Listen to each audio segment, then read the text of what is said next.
leather gloves, we're slapping in hams. Popcorn and peanuts, we're working the stands. Pink cotton candy, love on a stick, was chasing the beer.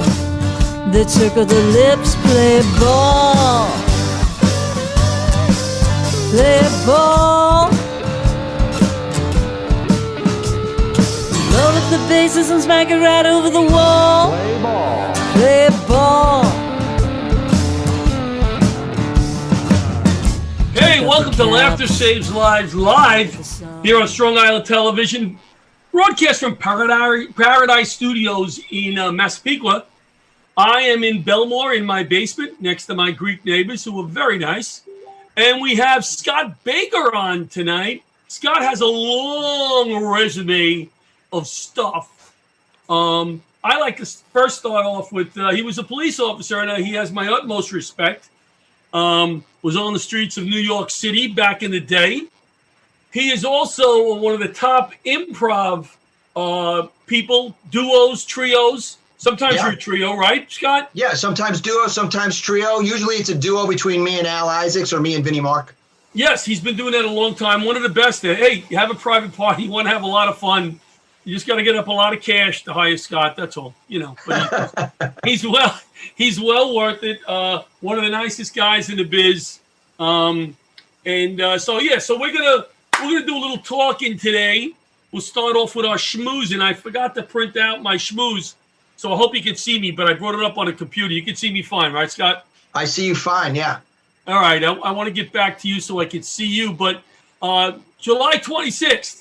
I'm going to be on Match Game with Alec Baldwin, and I want to try to do some kind of fun thing on Facebook Live, Zoom, where people send in the answers before it comes up on the TV. It was a lot of fun. We filmed it last July. Really? And I finally got my date of July 26th so I can get the money I won, because you don't get the money until it airs. Okay. Are you allowed to tell people that before it airs? That you won? I'm not allowed to tell you how much I won. Okay. But if I took a great percentage of my winnings, I could buy you a hamburger. I'm in. Did you hear what I said? We have to socially distance when we eat it. No, I can't. I'm not going to say how much I won because it'll take away from the fun. Sure. But, man, I tell you, he's a funny guy and he's a great host. I watch it every Sunday now because since it's back on, it's people that I was sitting in the room with waiting to go on. And the fun thing about Match Game, and it was the same in the olden days. You remember Gene Rayburn with the low mic? He's always the host to me, you know? Yeah. Well, if you watch did they use that? Let's see if I have it here. Yes, the low mic. Yes. Yeah, did they have it? Yes, he uses the low mic. I think it's just because he wants to continue the tradition. But, man, they're dirty. You know, it's on 10 o'clock on Sunday night. So much more innuendos than the old days. If you're not giving at least one dirty answer, you're not winning. You know what I mean? That's right. You got to think on that line. But the funny part is they drink on the show. Really? And they break for lunch and they drink during lunch. So you can tell the afternoon shows from the morning shows because they're a little more tipsy. So did you feel like you were back at the firehouse? I did not. I wasn't allowed to drink, believe it or not. But it was a good time. So that's no on one's July allowed to 26th. drink. No one's allowed to drink. Yeah, right. That's true. I have an issue with a NYPD widow in Staten Island that needs her air conditioning fixed. I've offered Laughter Saves Lives to help her out financially. The problem is she has animals in the attic, so they can't fix the AC until they get the animals out of the attic. Wow, so she's working shape. on a few things. I've been working on a few things. But if anybody out there knows of somebody who could remove these, whatever they are, raccoons, whatever, she lost a husband recently, and she has a disabled child, and they have no AC. So I've been trying to help her.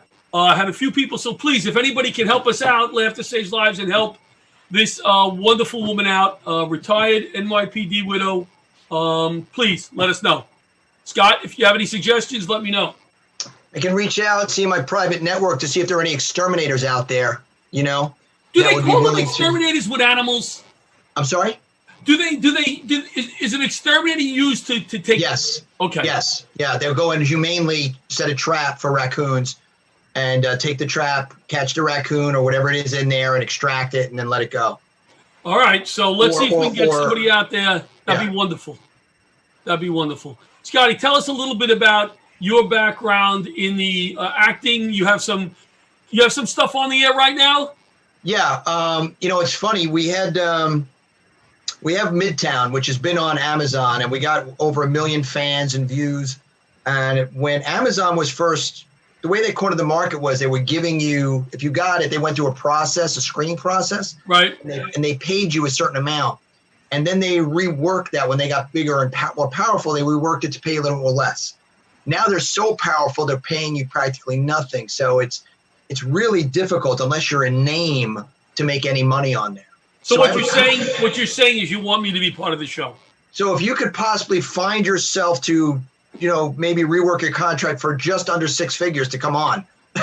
Does the six figures include 4 decimal places? Yes, 6 figures can be $1, like $1.50 or something, or whatever. If you're in the $10 and the $30 area, I can do it then. I'll tell you what, for the amount that you're going to pay on your hamburger, you keep it. We'll call it even. You come on the show. So, all right. So we're going to film a season 3, and it was a lot of fun, but it just financially couldn't do it. But we did do something, which ironically, we did Comedy on Patrol. So me and Tom Malloy, my partner in the show, it was like a Mystery Theater 3000, So we watch these old movies and we comment on it and we put the vignettes together as cops. But due with all the stuff going on, now we got to reshoot it. We're going to take ourselves out of the patrol car because we can't get on the platforms as cops anymore. That's how crazy, it's the backlash has come so far. Right. So now, luckily the comments that we make during the movie, we're not on screen. So we're just making the comments. They're funny. They're witty. So we have to go back and shoot the vignettes in a different type of scenario. We figured it out. Now I just got to get together with Malloy in our schedules and reshoot those vignettes. All right. Good luck. Is he a stand-up, Malloy? He is. He does some steady dabbles, but he's more of a Hollywood guy. He's a great guy. He's done a lot of films. He has a film distribution company where he sells film to all over the world. He goes to the Cannes Film Festival. I would like to talk to him about a screenplay. I'm looking for a new director. Maybe he can. He doesn't do that. He buys films, or he takes the films after completion. Right. And I work for his company. I screen the films and bring them to him. Okay. And then he gets them on the platform, so the filmmaker, whoever has the film, can make money from the different platforms that he has contracts with. All right. Maybe I can get some direction from you guys or whatever. Sure. I mean, maybe for funding or whatever, you can actually talk to him. I was on Mary Kennedy's show from LA today, Metapod, talking about menopause. The show is talking mostly to women about menopause. And when Mary Kennedy asked me to do something, I said, I'll be there. And we went live, and I looked at her and I said, what am I doing here? What am I going to talk about? And we filled 30 minutes like nothing. A lot of laughs. It'll be coming out soon. Good lady. Oh, my Pop-Tarts are ready. I'll be right back. No. All right. So 2 other topics I wanted to bring up before we get into our guests. I love the guests that you have, by the way. What's that? I love the guests you have. I love the topics. It's important. You do? Well, it's important, yeah. I think it's Thank important. you. I brought Vincent, my grandson, first day back to the park. Eisenhower Park here in Long Island. They opened up the kiddie parks. I think it was yesterday. We've been telling them they're under construction. There's some germs that they got to clean. Whatever. It's been going on for months. And I think what we're doing to a lot of these kids is we're getting them a little twitchy, Beyond agreed. Beyond agreed. So I wanted to get them at the park today just to I was twitchy going down. I was nervous. So we went down there and only stayed for 20 minutes. I went through 20 Clorox wipes, 10 spritzes with the hand cleaner, and we both wore masks. We had a ball, just like the old days it was. He had fun, but it was stressful. It's like playing, cops and robbers, but with sanitizer. Yes. Masks on, But he had fun, and I said, all right, enough for today, because I think it was more me than him. I was just a little nervous because that's how we are right now. But that was pretty cool that we got him back in the park a little bit today, and it was nice. How old is he now? He's going to be 4 in July. Okay, so it probably isn't hitting. It's hitting him, but probably not as hard as hitting maybe some older kids. Absolutely. Being locked down, Absolutely. But you know what? His best friend right now is my 19-year-old daughter because it's the only one closest in age that he's been allowed to play with. Right. So every day it's, where's poor Olivia? Yeah. She wants to want a boyfriend. Where's Olivia? So it'd be nice to see them when they start playing with kids again. Because they do. You know what? I mean, I know this is like fun show and stuff like that, but because of the times, you got to touch on some. It's just going to cross-pollinate with some real topics. But you have to have interaction. You have to. Yeah. Kids aren't going to learn. You're robbing them. Not you are robbing them. They are being robbed because of the situation. Yes. Of interaction. And that's very difficult.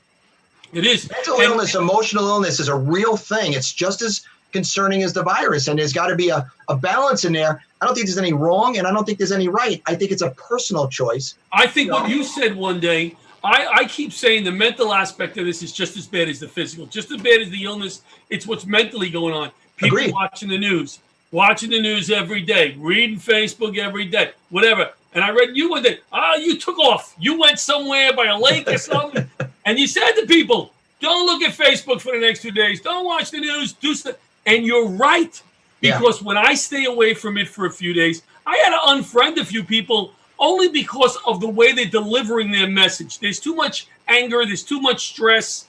Agreed. And I always say, hey, people, I don't know if Scott Baker will take you as a friend on Facebook, but if you want to reach somebody with really quality posts, this man puts some quality posts on there. And we're on different sides of the fence politically, which we don't talk politics on the show, but I read his post every time I see his name because I'm always learning something and he's always getting me to think. And that's the way it should be. That's the way I think.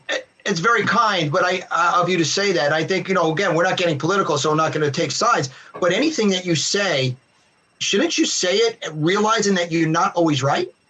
You know what I mean? Maybe shouldn't you say it with an open ear to somebody else, possibly that maybe what affects you may not affect them, and it's not a one size fits all with 330 million people in the country. Well, also, Scott, I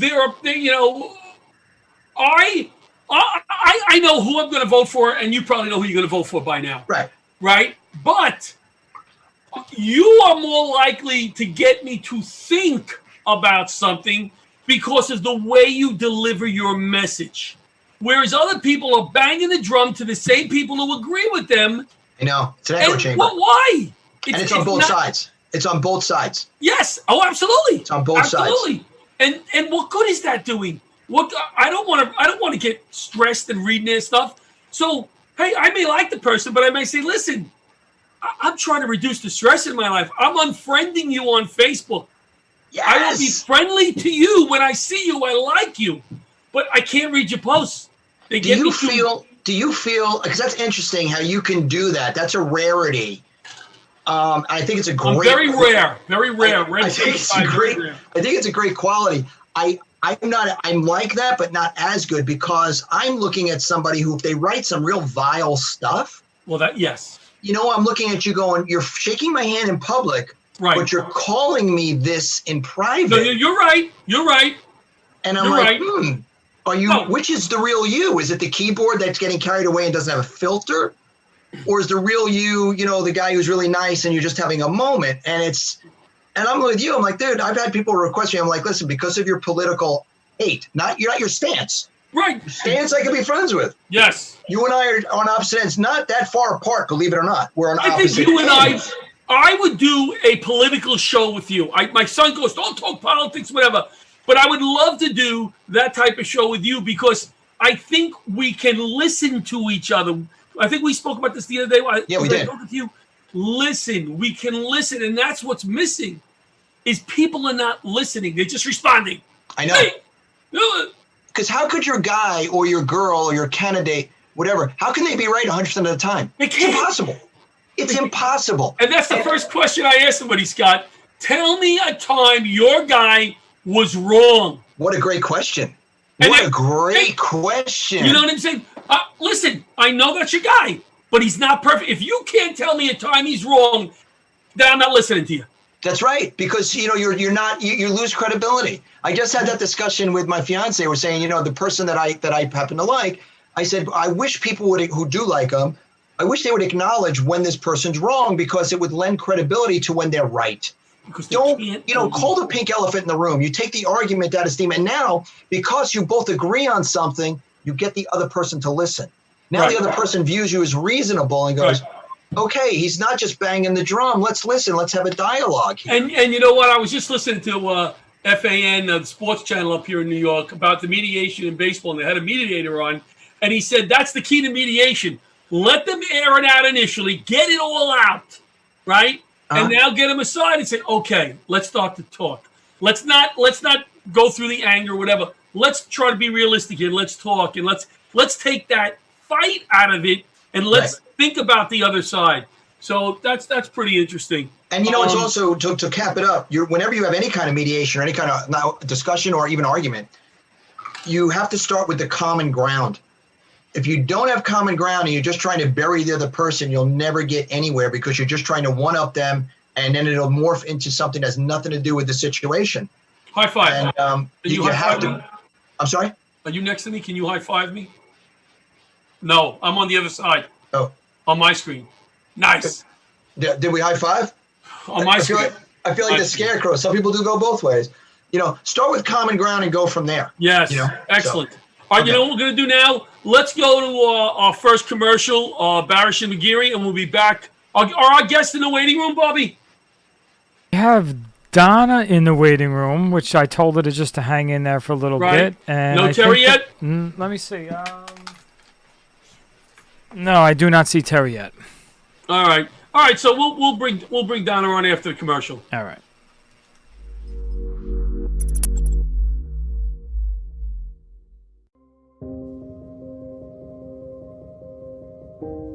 Hi, I'm Michael Barish, managing partner of Barish, McGarry, Salzman & Penson. We are honored to represent over 11,000 people in the 9/11 community. The people who work at my law firm can really relate to what the 9/11 community is going through, because they're going through it too. So my dad's name was Billy Gormley, and he was a fireman on 9/11. My father also was a firefighter, and he did report down there as well on 9/11. My dad, Alan, worked on the 104th floor of the second tower. He was an IT technician. My father was a fire inspector. My husband, his name is David Velez. He was a detective with the NYPD. And if I can help anybody that is going through exactly what I have gone through for the last 17, 18 years and make their life just a little bit better, then you know what? I love coming to work every single day. This is a genuine office. Like, people are really sincere. The best part of my job is the clients. Every once in a while you'll hear in their voice how grateful they are for the work that we do. We take this personally, and we will not rest unless we help everybody we can before this Victim Compensation Fund ends in 2 years. And we will be fighting to get this thing extended past 2020, because cancer isn't going to stop afflicting the 9/11 community.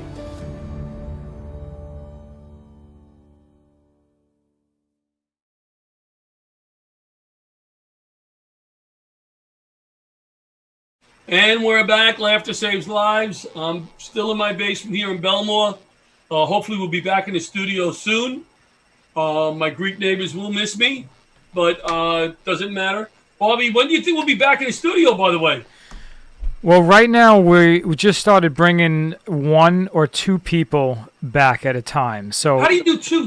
They're on the just pretty much whatever on the opposite side of the table, or right. you can personally come in and Zoom from the studio if you like. All right. But if you want to bring in 1 guest, you're allowed to bring in 1 guest. And okay. we do have. All right, let's bring in our guest for tonight. My cousin, Donna Griffenkranz. Well, I don't know if I'm going to be allowed to say where she is in the cousin spectrum, age-wise. Not even age, but seniority-wise. She's coming in. Are we allowed to say what you are seniority-wise with the Larocchia cousins?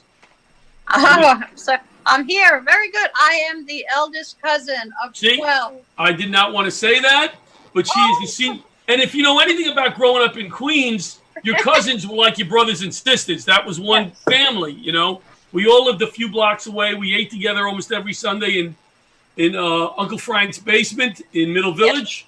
Yep.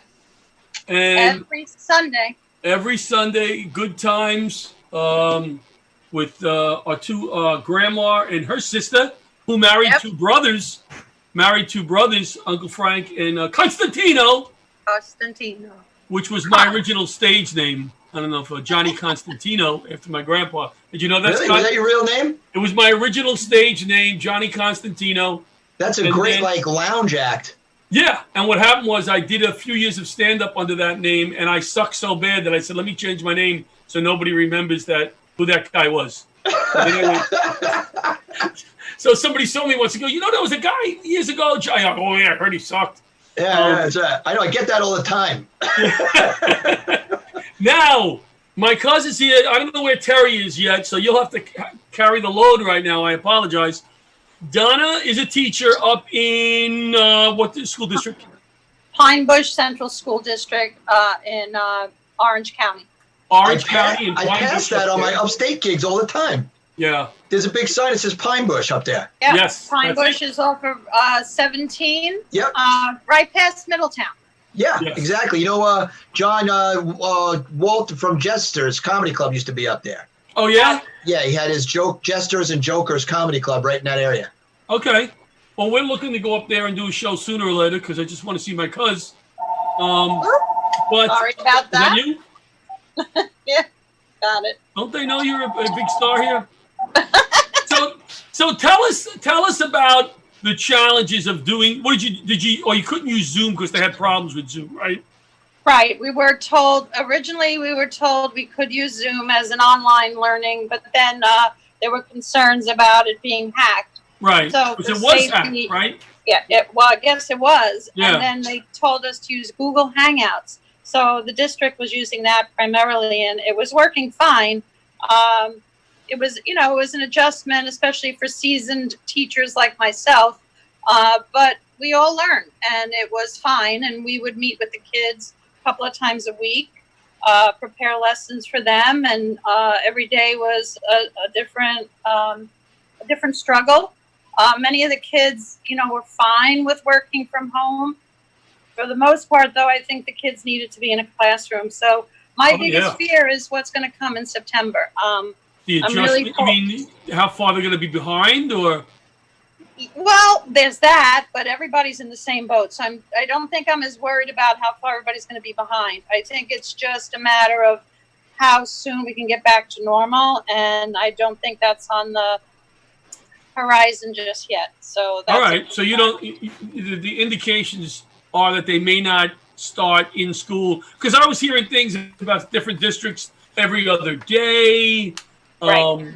2 sessions, morning and afternoon, stuff like that. One quick dopey question, because that's what I'm good for. Wasn't that type of Zoom learning good because if a child was misbehaving, you could just can him? Like if he's in the classroom, you got to deal with, you got to be quiet back there. I'll send you you can just go boom. No? No, it didn't lend itself to anything like that. Some school districts were a lot more tougher than we were. Like I think I may have mentioned this the last time. My grandson, who lives down in Philly, is in a charter school, and they're very strict about if you're not looking toward the camera, if there are things going on behind you, they'll kick them off. So that happened there, but we weren't necessarily permitted to do things like that. All right. So what grades do you teach, Donna? What grade? I teach 5th grade. All right. I'm going to get to Teri. I had the pleasure of sitting in with my grandson's Zoom for preschool, whatever it's called, and he was just a dick. All right. That's the only way. He was horrible. Did it? And I'm laying on the couch in the background, and my son's like, "They can see you." It was just a total disaster. Disaster. So nursery school teachers, God bless. Teri DeVito, Oh, now that I have both of you on the screen, two of my favorite people, the sweetest people, and anybody that has students in their classes are lucky. That's Very good kind. people. Teri is a Barry Manilow nut job with my wife. So she's a Fanilow. I am a Yes. Fanilow. Yes. She's Paula doesn't very rarely goes out unless Teri calls her for a Barry Manilow concert. And then they go. I'll see you at the Copacabana, my dear. I love him. I like him too. Teri, what grades do you teach? Right now I teach 4th. And you said, Donna, you said 5th? 5th grade, and I also do special ed, so I'm certified in special ed as well. Oh, that takes a big heart. That's really, I mean, that's great. Yes. Thank you. Both of you, it's great. But I just think I have several friends that have children with autism and special needs, and I just, until you go through it, I think, when I see them, the love and the compassion that the parents have for their children and the constantly bringing it to people's attention of what's needed for to teach the kids basic everyday things. And there's so many different levels, as you know, as all you know, of the spectrum of where kids with special needs are. It's quite amazing. I think we all need to really kind of open our eyes to that and take note, because it can affect anybody and everybody. And it's really tough, especially my friend was saying during this lockdown, to break not the cycle, but the pattern of what children with special needs are used to. Makes it really difficult at the home because they're not going to the school, they're not going through their pattern, and it's something I would never think of. Yeah. So it's really something that people need to be aware of, I think. And let me get Teri in here 1 second, Donna. Let me just get Teri. So Teri, what how did the semester go? What were your biggest challenges, and were you able to overcome them? We were not set up for digital learning. I teach in a Catholic school, nursery through 8th grade. And we were not at all set up for any platform for digital learning. So when we saw this coming days before, we quickly accessed Google Classroom and tried to set it up across the board.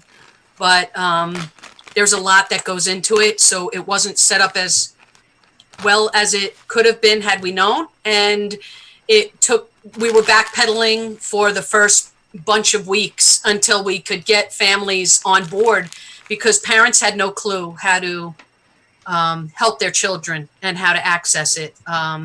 We were struggling. Everybody was struggling. Teachers, parents, administration.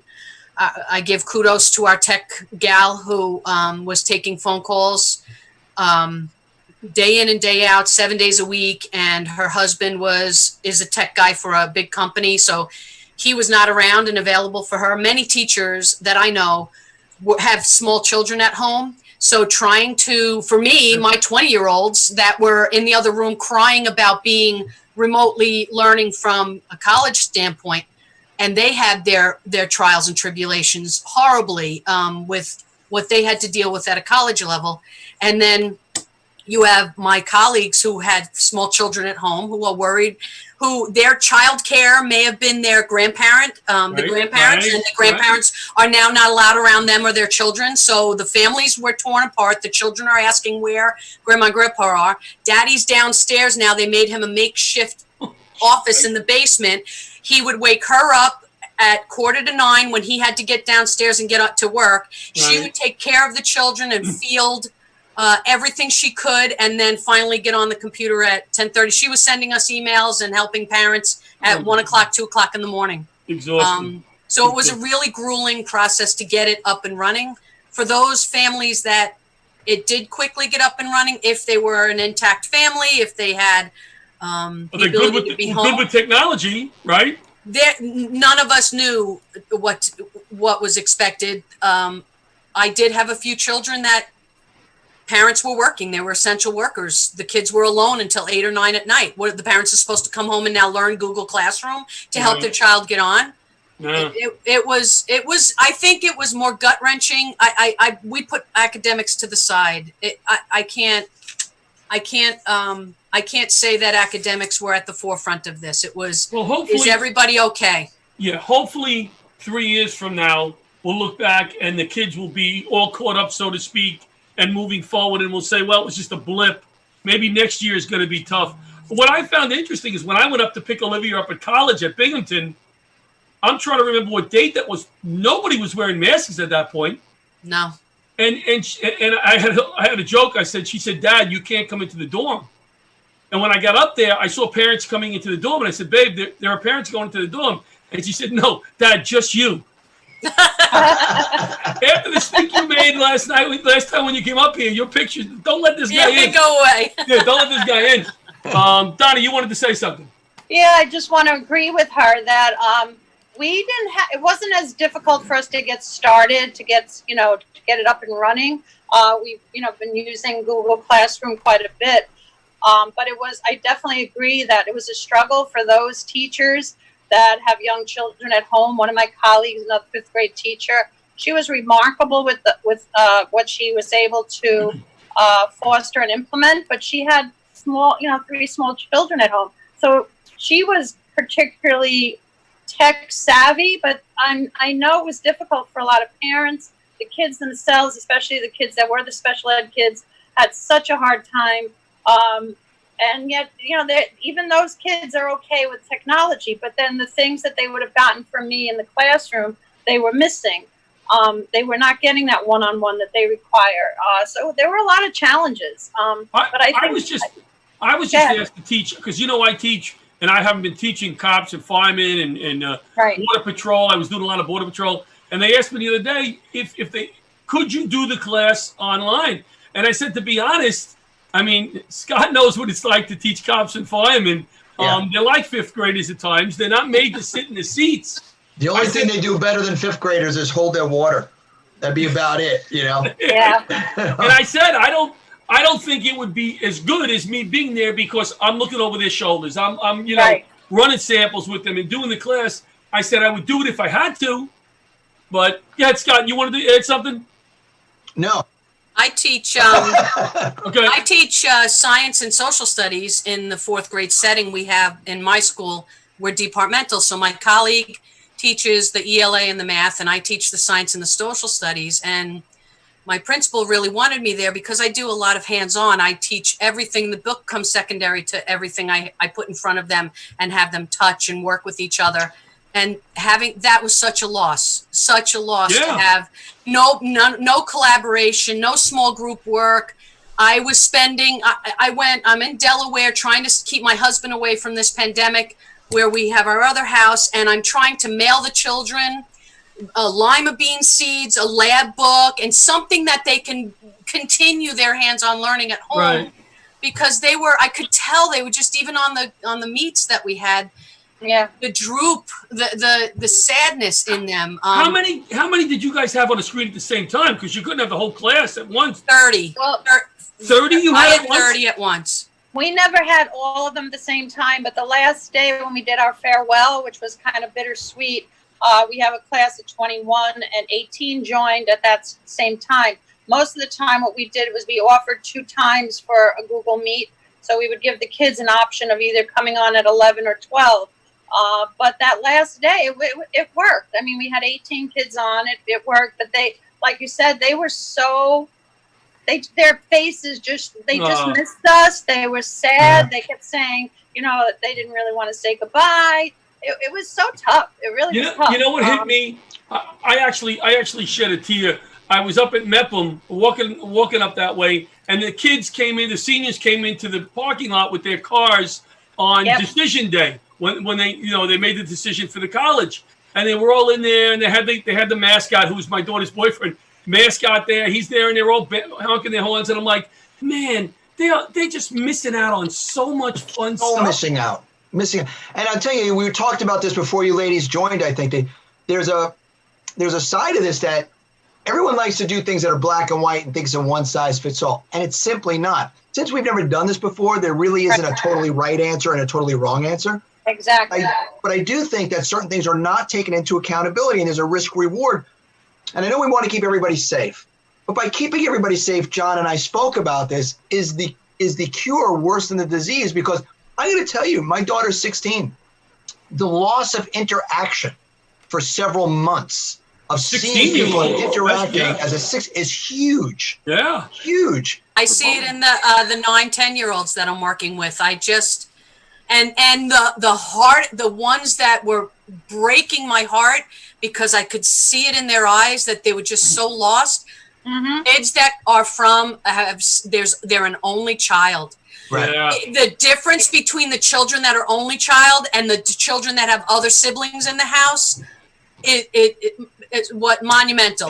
Monumental. Guys, hold on 1 second. Bobby, do we have Jimmy in the room? No, we don't. Okay, let me know when he comes in. Okay, you got it. If he comes in, and Pat Marone is coming in also at one point, so I'll think- let them go longer then. Pat may be in there. Pat was sorry, in go there ahead. before. Yeah, Scott. There's domestic violence, which doesn't have to be such physical violence. You could have abusive violence too. We all know that's an issue where the parents are locked down if they weren't getting along prior to, and they don't fix their issues. It's going to exacerbate it exponentially even more. And the kids are now subject to this 24/7. And neglect. I'm sorry? There's situations of neglect. I mean, Yes, look and neglect, look at what's behind me. I did not want to go online and see their homes. I'm in my office right now, and my husband has all his paraphernalia and fun stuff up behind me. I saw homes that were disheveled. I saw homes, kids in corners of a basement room with a pantry of stuff around them because there's 4 kids in the house. They each have to find some space with a divide. These kids are going to have to come back to just a lot of social emotional lessons because they need to regain the ground. It's easy to say lock them all down. It's for safety. I get that if your heart's in the right place, but I don't know if that's the answer. And I'm saying, listen, I'm not saying I got the answer. I'm just saying I don't think people should be so quick to think their way is the only way. Donna, go ahead. You do have to keep that in consideration. God, I think you nailed it though. Nobody really knows how to handle this. And I think that's what I learned from this experience is that our administration was doing such a great job of trying to find solutions, and they kept changing as they went along, and it was getting better and better. But the bottom line, I felt that while the academics are important, this was a very unusual experience for these kids. And for me, it was more about talking about the experience itself, as opposed to like, can you do the math? Can you do the reading? They really are missing that social interaction that you talked about before. Especially like you said, if the children that were only children, I don't know how they were dealing with that. I mean, they're all alone. A lot of their parents that were essential workers weren't necessarily home. So these kids were in isolation more than you can imagine. And they really were lost. They were lost. We're going to go to commercial break, but I was saying to Scott before, Vincent's best friend right now is the one closest to his age, Olivia. Olivia's 19, Vincent's 4. He keeps, I want to play with Olivia. Poor Olivia, she wants to do stuff. It's like, that's Olivia! So we throw Olivia at her and we all run. Let's go to commercial, then we'll come back with Donna and Teri.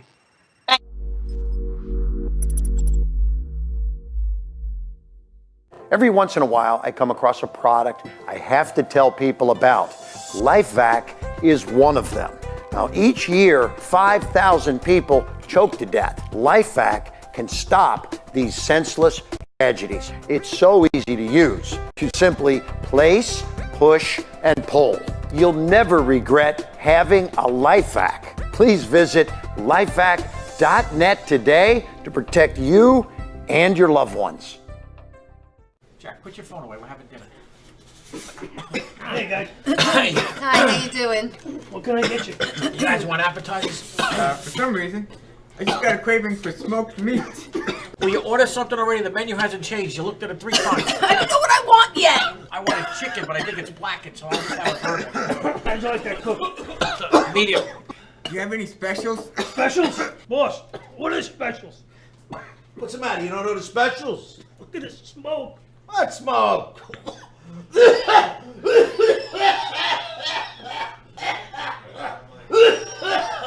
We gotta get these dumps clean. Nah, they're fine. You know what? We're just gonna take our order to go, okay? In business since 2003, MCM Duct Cleaning is the result of many years of research and continuing education. Realizing the need to provide a safer and cleaner environment for families on Long Island, MCN services both residential and commercial properties by cleaning dryer vents, fireplaces, HVAC systems, and so much more.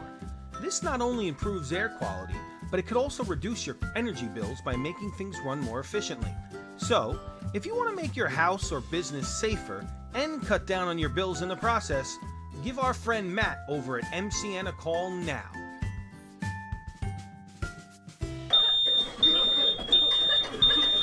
That steak well done? Maybe call a little bit sooner than these guys did.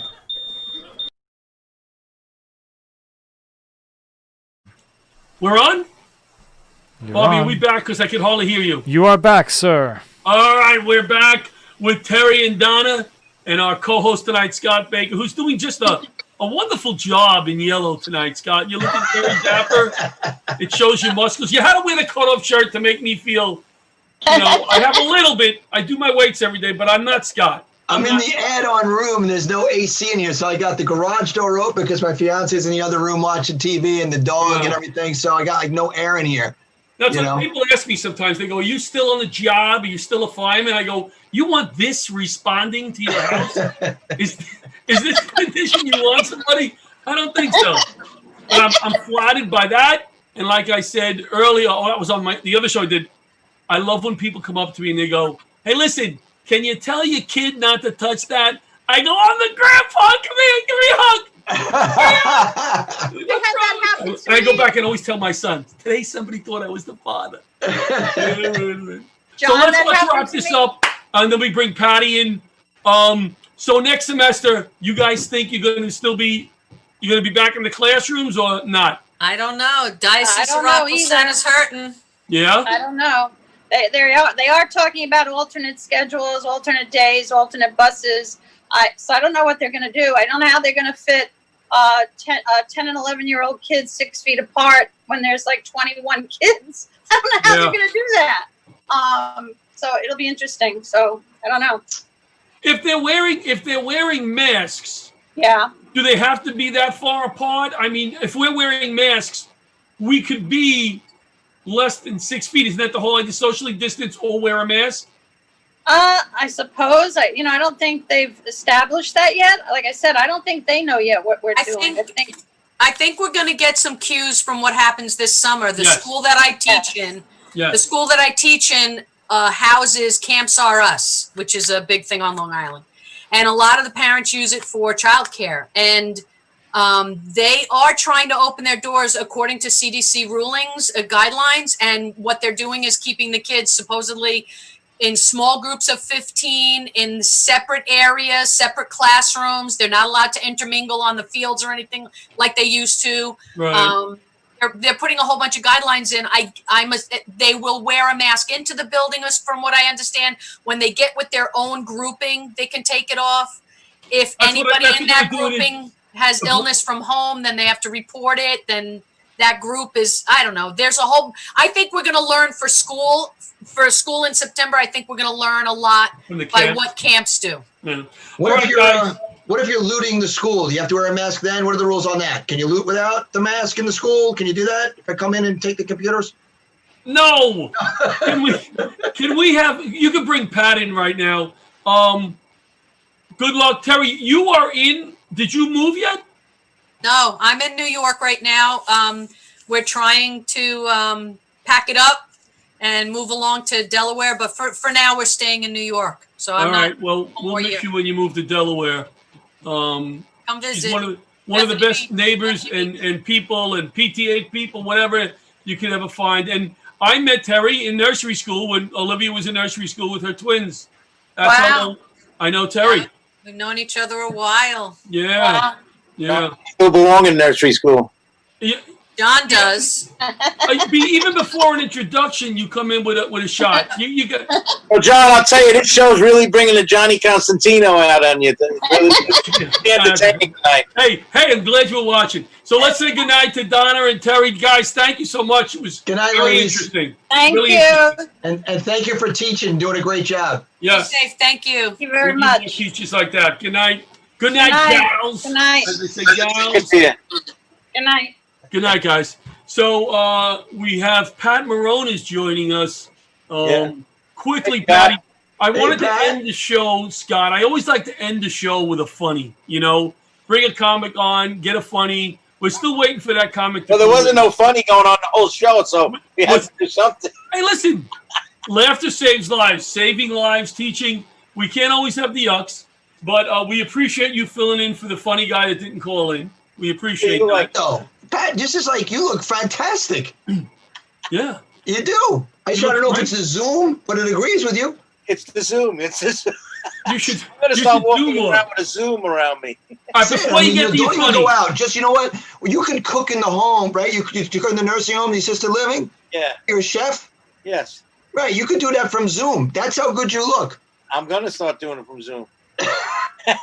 By the way, don't you have the Laughter Saves Lives background?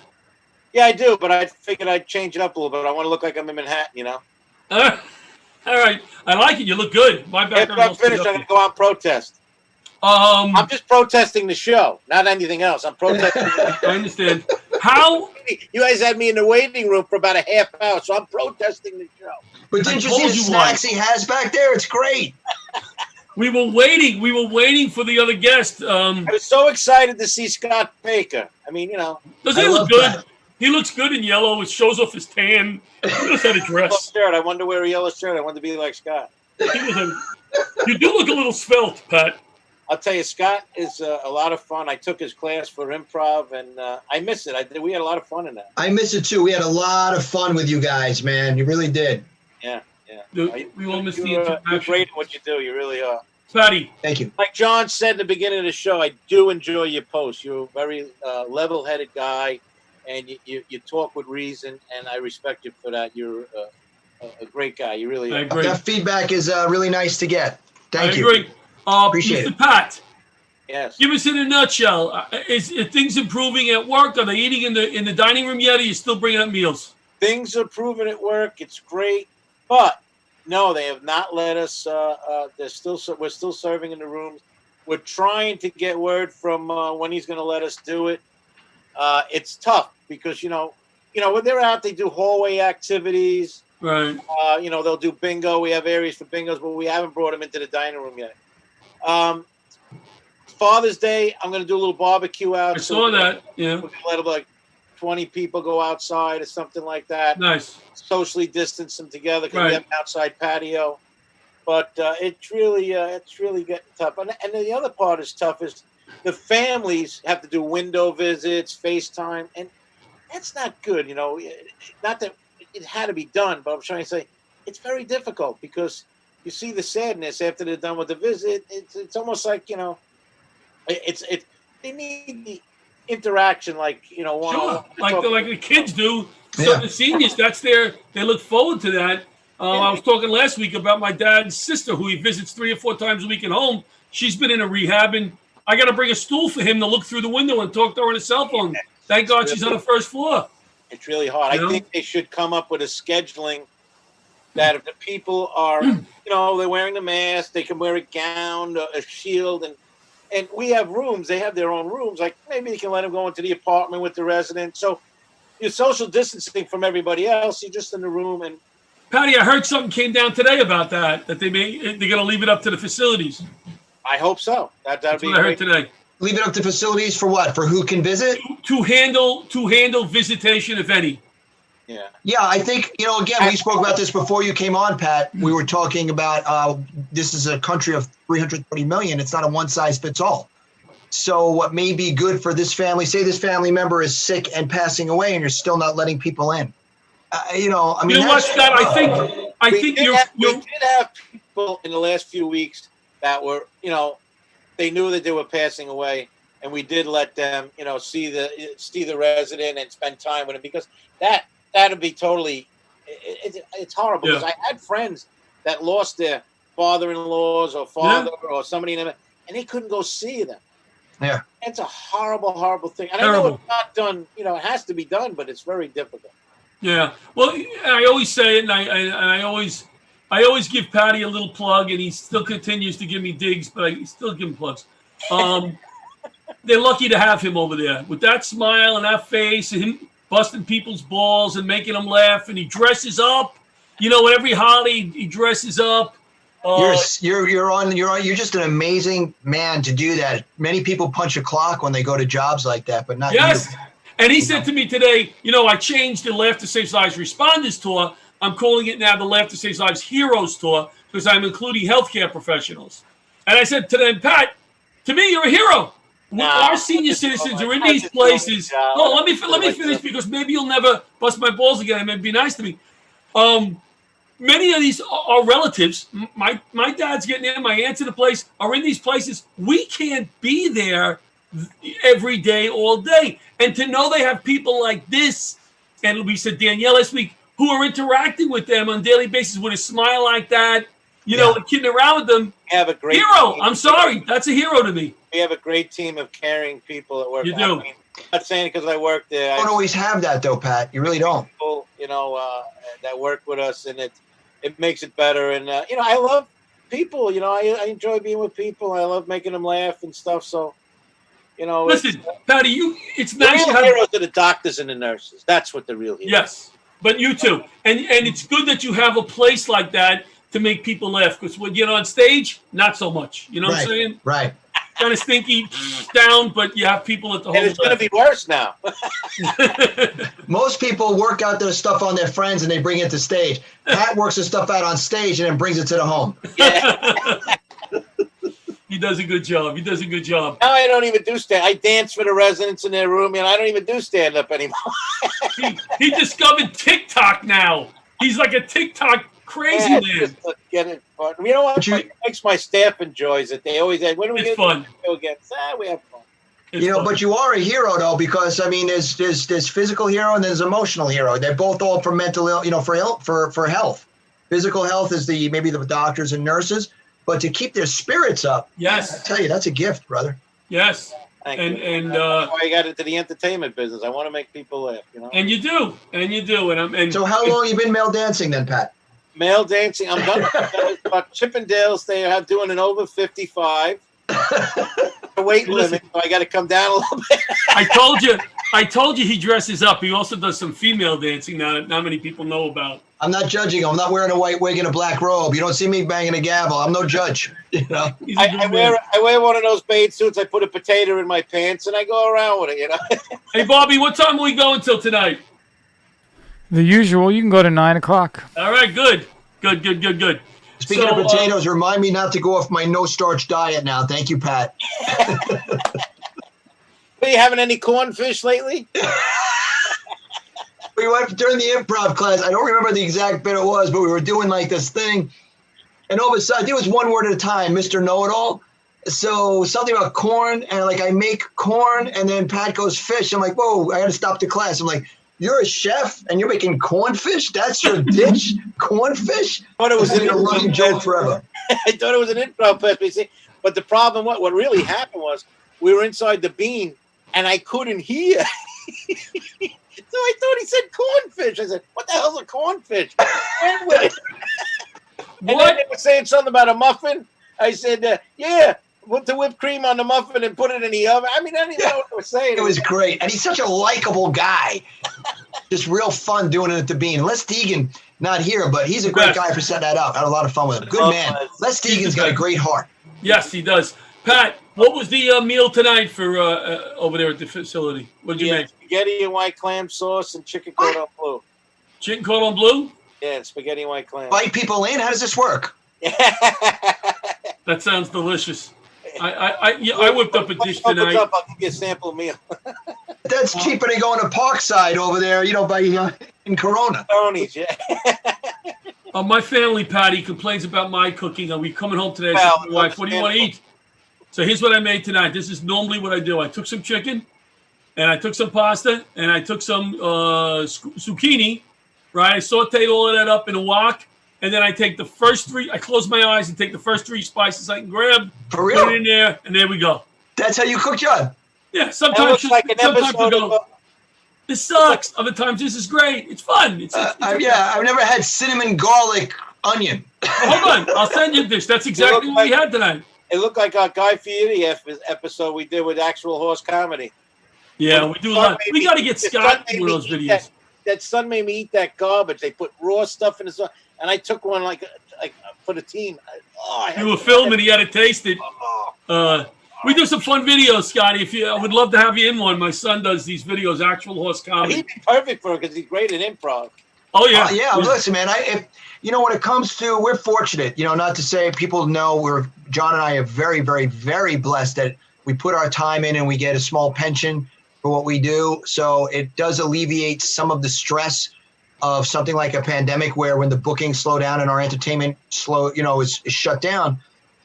So I think for the both of us, I think I can speak for John, because we've had so many conversations, that helping people with laughter, and you do it, Pat, in your facility, it brings something to us. Call it a selfish act if you want, but sharing the laughter is just really, I could feel, even just doing this show for an hour with you guys, I can be detoxing from all the negativity on the news, Facebook arguments. And, it's not healthy to stay locked down all the time. I don't have the right answer, but you just can't keep doing this for much longer. No, and we're getting out there a little bit.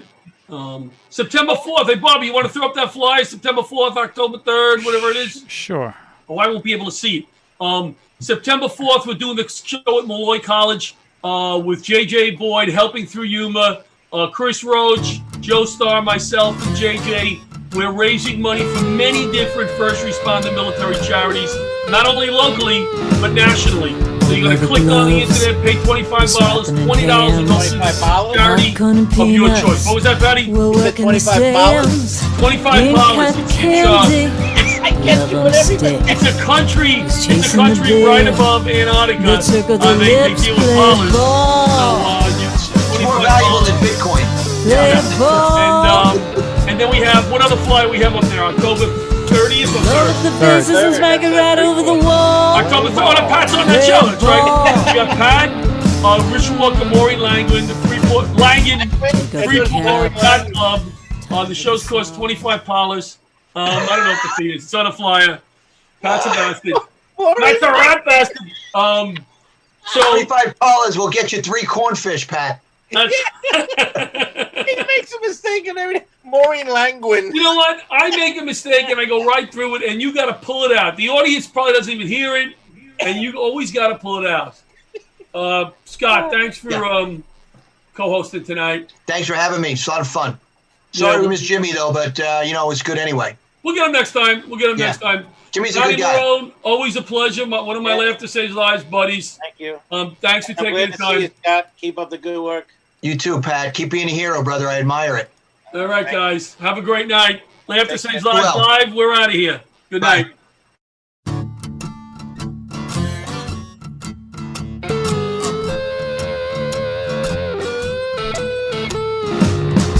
Old leather gloves, we're slapping in hands.